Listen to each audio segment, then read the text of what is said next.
Jadi kamu harus jago acting. Siap, kamu akan menjadi orang sakti yang ada di Indonesia.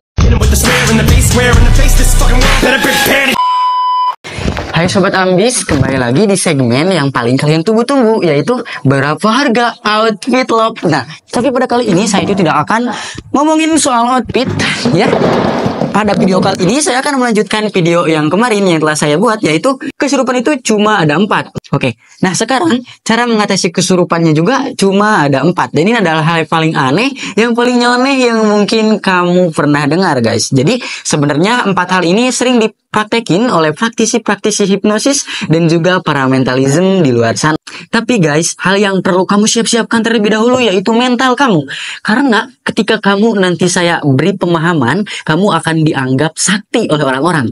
Kamu akan dianggap orang yang mempunyai ilmu kanuraga, ilmu tinggi di sekolah. Makanya kalau misalkan di sekolah saya ada kesurupan, saya jarang sangkut paut gitu. Ketika saya mau mempraktikkan hal ini, mungkin saya akan dicap aneh oleh orang-orang gitu. Dan akan benar-benar worth it sebenarnya caranya ini. Tetapi saya bakal dianggap orang yang sakti, orang yang sangat mempunyai ilmu, orang yang mempunyai ilmu gaib-gaiban gitu. Makanya kalau misalkan ada kesurupan ya saya diam aja gitu.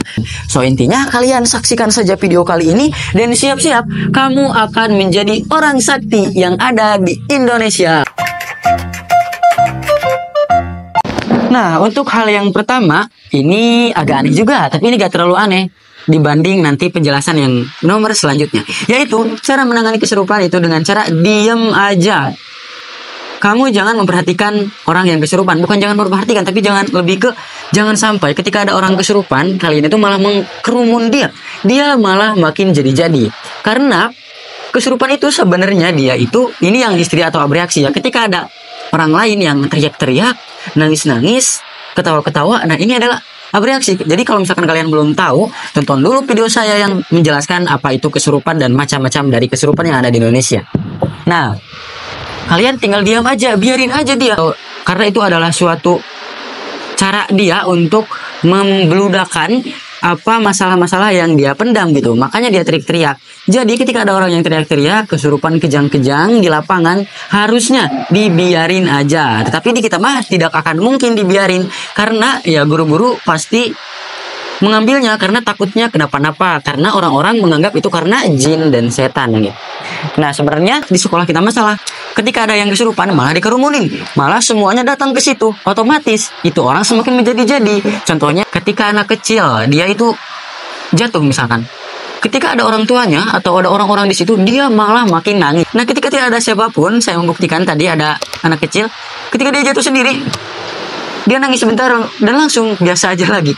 Nah, kenyataannya yaitu terkadang kalau pikiran manusia itu dipeduliin, dia malah makin menjadi-jadi. Makanya yang kesurupan histeria atau bereaksi ini makin terus menjadi-jadi karena terlalu dipeduliin oleh banyak orang dan otomatis malah bikin stres si orangnya. Nah, mungkin tidak cocok untuk di kehidupan kita. Masa sih kalau ada yang kesurupan didiemin aja gitu ya. So, nanti saya akan paparkan lagi 3 hal lagi untuk mengatasi kesurupan.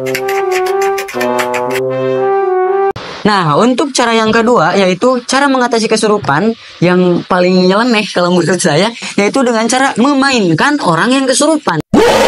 Kenapa harus memainkannya? Jadi gini nih, saya di video kemarin sudah memberitahu pada kamu bahwasannya tuh dia itu gelombang otaknya tuh di dalam otak theta, atau dia itu mudah sekali menerima sugesti gitu. Jadi kita mainin aja misalkan. Nah ini berlaku untuk kesurupan DTD atau dissociative trance disorder yang telah saya paparkan di video yang kemarin-kemarin gitu ya. Kenapa? Karena misalkan nih ada kesurupan yang ngaku-ngaku saya macan, dia menggaung-gaung gitu ya, dan dia kesurupan. Nah kita atasi dengan cara mempermainkan dia. Bagaimana caranya? Gini, kamu tinggal ngomong aja ke dia, kamu siapa? Kata si yang kesurupannya, saya macan katanya. Macan, dia menggaung-gaung. Nah kita tinggal bilang aja gini, berikan sugesti kepada dia. Kalau kamu benar-benar macan, coba dong ngaung yang keras, karena macam itu masa aumannya kecil, dia bakal ngaung sekeras mungkin yang dia bisa.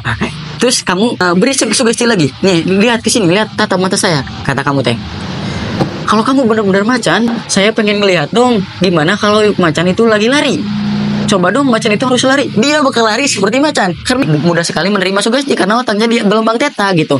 Makanya ada orang yang katanya sakti, dia bisa berinteraksi dengan kesurupan. Itu bukan sakti, teman-teman yang saya hormati. Sebenarnya kamu juga bisa untuk berinteraksi dengan orang yang kesurupan asal kamu pede aja gitu ngobrol. Misalkan lagi nih, kalau macan coba dong lompat-lompat gitu, dia bakal lompat-lompat. Intinya ilmu komunikasi kamu yang harus dilatih gitu. Terus kamu nih, misalkan udah capek banget, dia ngaum-ngaum, dia seperti macan, dia gaje banget karena kesurupannya. Kalian tahu juga mungkin orang yang kesurupan, tapi orang-orang malah kabur, misalkan takut. Kamu semperin dia, lalu kalau kamu bilang gini, kalau kamu macan bener, kalau misalkan macan udah kecapean gini, biasanya macan itu suka tidur kata kamu teh. Coba dong kamu tidur ke si kesurupannya itu, ke si orang yang kesurupannya itu. Dia bakal tidur layaknya macan. Nah, sesudah tidur, kamu tinggal bisa menguasai kata-kata hipnosis. Tidur lebih dalam, lebih lelap dari biasanya. Dan kamu ketika saya akan hitung 1-5, kamu terbangun dari tidur kamu dan pikiran kamu menjadi tenang, aman, tentram, damai. 1, 2, 3, dan 4. Dan insya Allah itu akan menyembuhkan kesurupan. Jadi jangan kabur kalau ada yang orang kesurupan teh. Tapi siap-siap kamu akan dibilang sakti aja gitu. Makanya saya gak mau eksis guys. Yang selanjutnya teman-teman yang saya hormati, cara mengatasi kesurupan yang ketiga yaitu dengan kesurupan. Jadi ketika ada orang lain yang kesurupan, dia ngamuk, dia gaje banget, dia teriak-teriak, wah dia itu ngamuk-ngamuk banget dan dia ngaku-ngaku misalkan. Kalian tinggal menjadi orang yang kesurupan lagi. Kamu harus jago acting, kamu harus bisa acting. Kamu kesurupan, kamu harus lebih tinggi dari orang yang kesurupannya itu. Misalkan si ini bilang, saya macan misalkan, atau saya penunggu sini.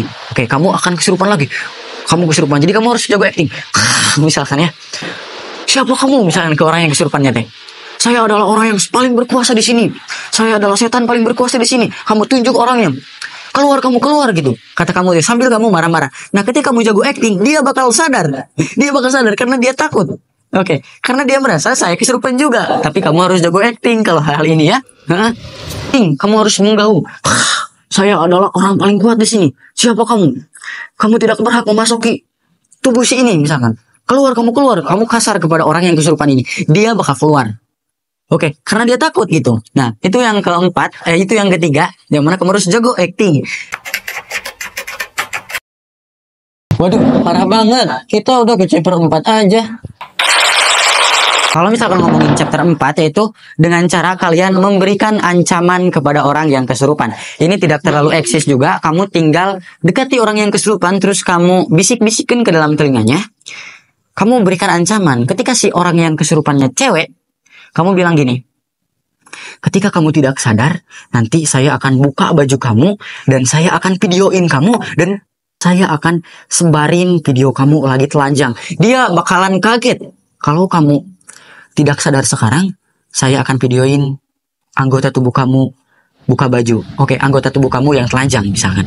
Dia bakal kaget. Dan dia otomatis bakal sembuh. Karena apa? Ya, oke, jadi ini karena pikiran alam bawah sadar kita selalu menjaga diri kita ketika kita dalam bahaya.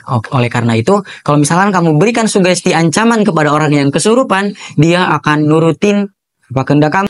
Atau misalkan gini nih, kalau orang yang lagi sekolah terus kesurupan, kalau kamu gak sadar, kamu bisikin aja ke dalam telinganya, Pak Kepala Sekolah akan mengeluarkan kamu dari sekolah ini. Dan kamu harus benar-benar meyakinkan. Kamu ketika ngobrol kayak gitu harus benar-benar meyakinkan, karena sugestinya biar masuk ke dalam otaknya, ke dalam bawah sadarnya, alam bawah sadarnya. Dan alam bawah sadarnya akan otomatis meresponnya dengan takut gitu ya, dan akan sadar. Karena sebenarnya ketika keadaan hipnotis, alam bawah sadar kita itu yang ngambil alih, dan itu ada di otak gelombang theta ya. Nah, untuk kesimpulannya yaitu tidak ada orang yang sakti, orang yang bisa menyembuhkan kesurupan dengan cara goib-goiban sebenarnya. Kalau kamu mungkin pernah mendengar, sering ada ya orang yang ngaku-ngaku dia itu indigo dan dia bisa berinteraksi sama setan yang dia lagi kesurupan. Nah, sebenarnya itu kayak kamu juga bisa sebenarnya dengan cara kamu memberikan sugesti yang meyakinkan kepada seorang. Misalkan ya suka ada ya, bukan ustadz sih, tapi suka ada orang-orang yang sosokan terus dia bilang gini, kamu siapa? Keluar sekarang, keluar gitu ya, dibacain apa gitu ya, jampi-jampi misalkan, dan dia keluar. Nah, itu karena takut mungkin si korbannya gitu, si kliennya, orang yang kesurupan ini.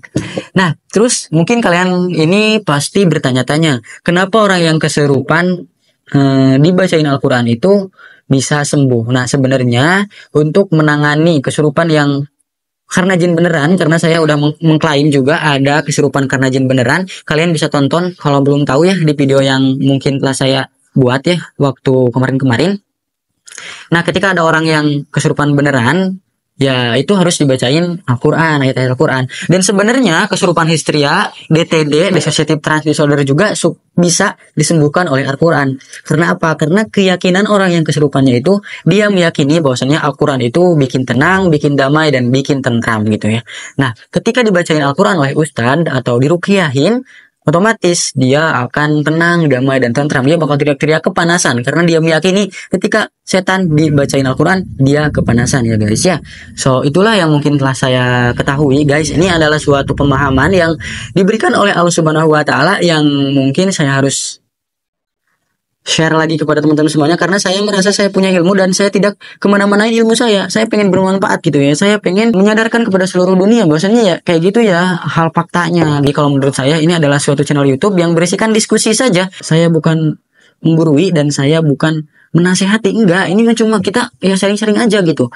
Sebenarnya kayak gitu. Oke, sudah saya simpulkan tadi ya, yang mana cuma ada 4. Yang pertama, dibiarin aja. Yang kedua, dengan cara memainkan orang yang kesurupan. Yang ketiga, dengan cara kalian mengancam orang yang kesurupan. Yang keempat, dengan cara kesurupan balik. Kalian berpura-pura kesurupan. Mungkin agak ngacak, tapi 4 itulah yang intinya yang telah saya tadi paparkan ya. Nah, mungkin cukup sekian dari saya. Kalau misalkan ada kesalahan atau kata-kata saya yang kurang berkenan, mohon dimaafkan sebesar-besarnya. Saya Alfi Ramadhani, pamit undur diri. Wassalamualaikum warahmatullahi taala wabarakatuh.